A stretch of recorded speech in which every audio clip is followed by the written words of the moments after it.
Par violence à l'encontre des enfants, on entend généralement des mauvais traitements et des lésions physiques et psychologiques, la négligence ou le manque de vigilance, l'exploitation et la violence sexuelle. Et d'après l'UNICEF, 275 millions d'enfants à travers le monde subissent ce type de violence dans leur foyer.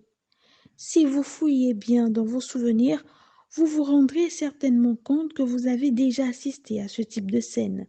Une mère insultant violemment son enfant, un père battant sauvagement son fils, une mère, une tante ou un oncle humiliant une jeune fille d'à peine 12 ans. Pour certains, cela peut sembler normal, mais la réalité, c'est que de tels comportements ne passent pas sans laisser des traces physiques ou psychologiques qui compromettent la capacité de ces enfants dans l'apprentissage et perturbent leur vie sociale.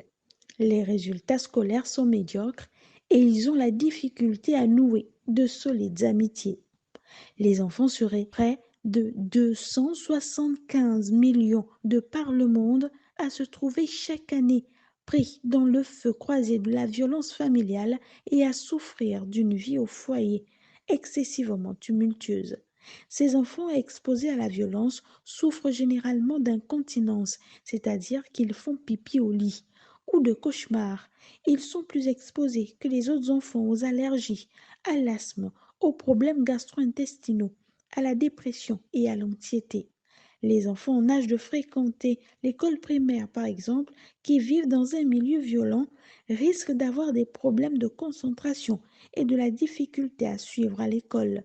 Les tentatives de suicide, la toxicomanie et la consommation d'alcool, les grossesses précoces, des maladies sexuellement transmissibles sont aussi plus fréquents dans ce groupe d'enfants. 275 millions d'enfants dans le monde vivent dans des familles extrêmement violentes d'après l'UNICEF.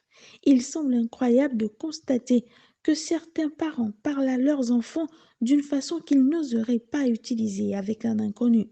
Un enfant n'est pas un adulte en miniature. De plus, on ne peut pas tout contrôler, c'est-à-dire sa personnalité, sa faiblesse ou ses forces, mais on peut l'aider à faire grandir les unes et à dompter les autres. Soyons bienveillants avec nos enfants, respectons-les, ne soyons pas des dictateurs, bref, aimons-les tels qu'ils sont.